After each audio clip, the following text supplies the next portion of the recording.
it was their plan all along. Maybe they went on because I mean it takes a while. I mean this is not something that they necessarily can go off and punch out like in a week.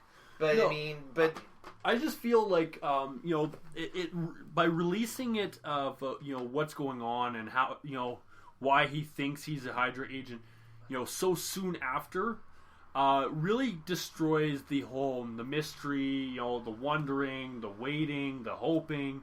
It destroys so much feeling and emotion, of why is he like this? What's going on? It destroys that because now you're all you're thinking is, okay, when's it over? Yeah, I mean, and honestly, this would have been something that I would have thought maybe would have been more effective if they'd waited to even like the 5th or 6th issue of the series.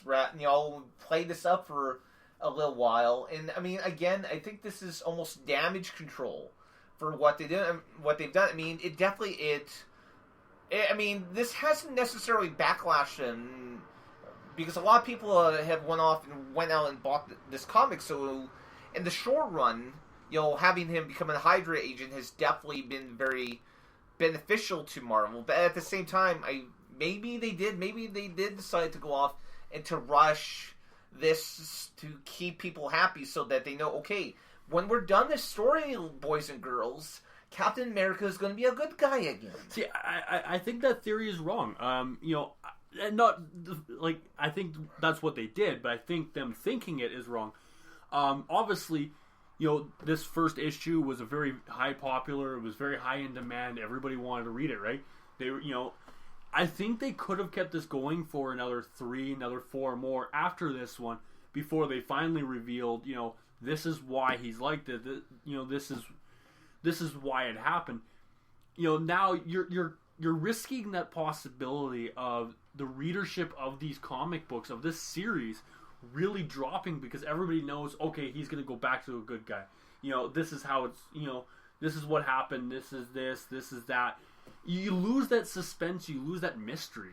And maybe, who knows? I mean, maybe this has been the intention all along because I'm wondering just out loud how long they could have been able to delay this without going off and being the big reveal. Because even if they just went off and just did this as passing, because this is the explanation as to why he's like this, but then go off and I mean, good storytelling here though would go off and indicate that they'll find a way to go off and to stretch this out, but manage to keep they want to keep the fans of the classic Captain America hopeful enough to stay in there, and accept the storytelling without completely, alienating them, but at the same time not alienating the newer fans who were very excited by this. See, and that's where they're gonna, shoot themselves in the foot.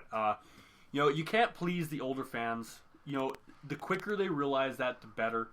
Eventually, these older fans move on. They move on to other stuff. They pass on. Whatever you want to call it, right? The new fans are where it's at. You really want to be able to draw them in and keep them in for not just now, but for a longer period of time. And at the same point, in today's world, they want to see crossovers. They want to see suspense. They want to see the mystery. They want to see characters not behaving like themselves. All these things, and this is what they could have brought to the table. This is what they could have offered, and I feel like they've taken that away. Yeah, I mean, again, I'm not a fan of of Marvel Comics for the most part. I tend to prefer other avenues like the TV and movies and stuff. So I mean, this is very interesting. Although, I mean, what would make this interesting is that now that we have a storyline here, this could be the potential for a future Marvel movie with Captain America where he is a villain. Maybe not necessarily with the same group of actors they have now, but maybe somewhere along the line, maybe say 5-10 years. It is always that possibility. We don't know what direction they're going to go. We don't know what is going through their brains, to be honest. So there's always that possibility. It also depends on, how they feel the success of this comic book, this series has gone. You know, if they feel it's been as successful as a comic book, they may feel it could be successful as a movie, TV series, you know, whatever. I guess time will only tell, you know, what damage has been done or what benefits could be. Exactly, the benefits on this. I think quickly before we go to break, I just want to go off and to bring up a little tidbit. I don't put a lot of faith in this, but I did go off and post it on our Facebook page, just simply because Stan Lee's Facebook page went off and bothered to go off and post it. There is a rumor that Fox and Marvel Studios have gone together and are at least talking about being able to go off into have their characters interact somehow in movies. About damn time if it's true. Again, I'm taking this with a whole spoonful of salt. Forget the grain. I'm taking it with a lot of salt on this.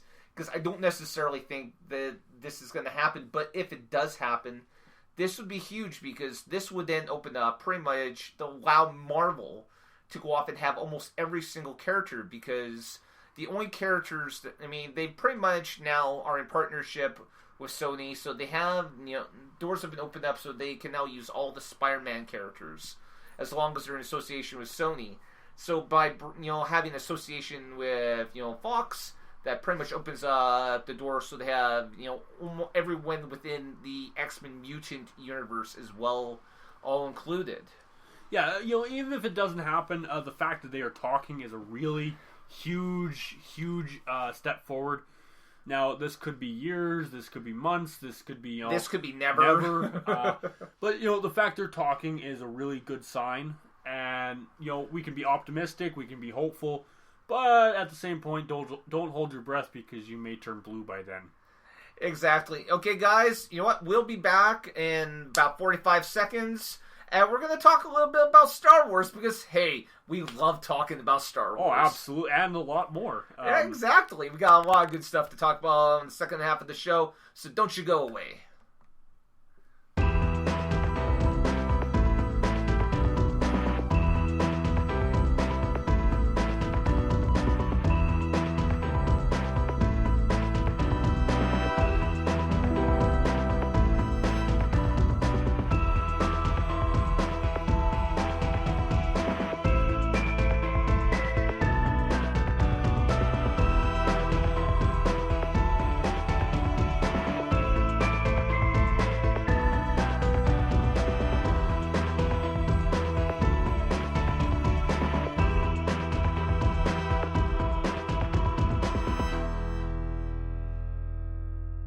Hey guys, welcome back to the Captain Fizz and Mask Guy show.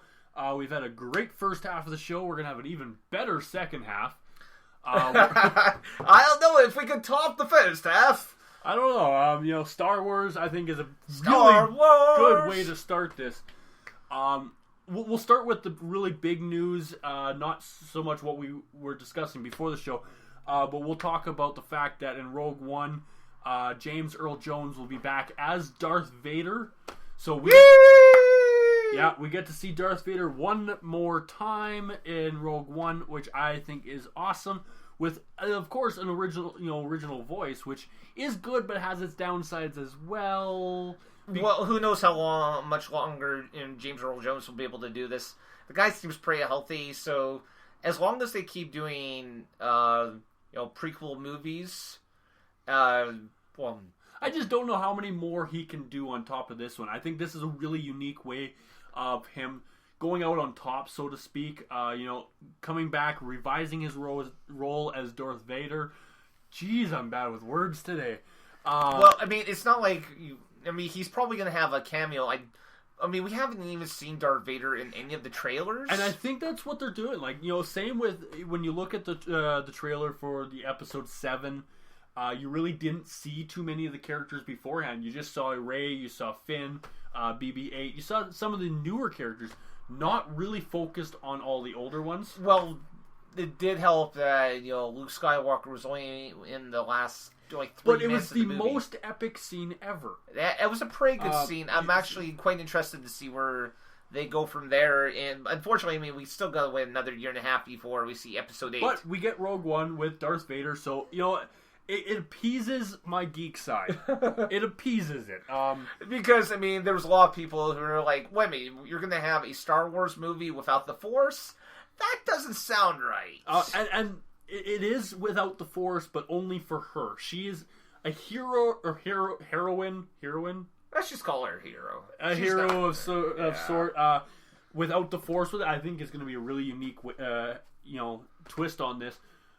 So of course, Darth Vader, and who knows? I don't know what role or what kind of part he's going to play in this movie. Whether it's a cameo, we see for some odd reason Darth Vader killing Obi-Wan Kenobi again. It's potential. I mean, the whole storyline behind Rogue One is the mission to steal the plans for the original Death Star. So this will be interesting, although I don't know, I mean, this looks like it's going to be much more epic than a simple, mission to steal some plans, the way everything's going. There definitely is a lot of hidden scenery, hidden scenarios that could happen in this movie. It definitely, who knows, we might even find out who Rey's parents are. There is that possibility. I highly doubt it, because they're going to keep us waiting till episode 9.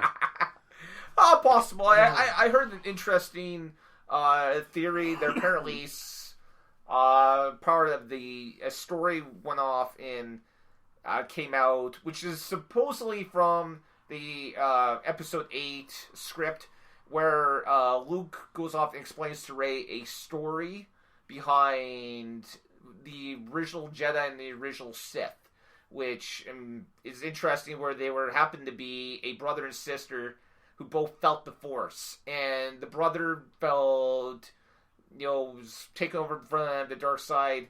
He kills his sister, who somehow comes back to life, and long story short, they are suggesting that Anakin Skywalker was not the chosen one, the one that everyone thought he was, and that Rey is in fact is the living reincarnation of this first Jedi, so to speak.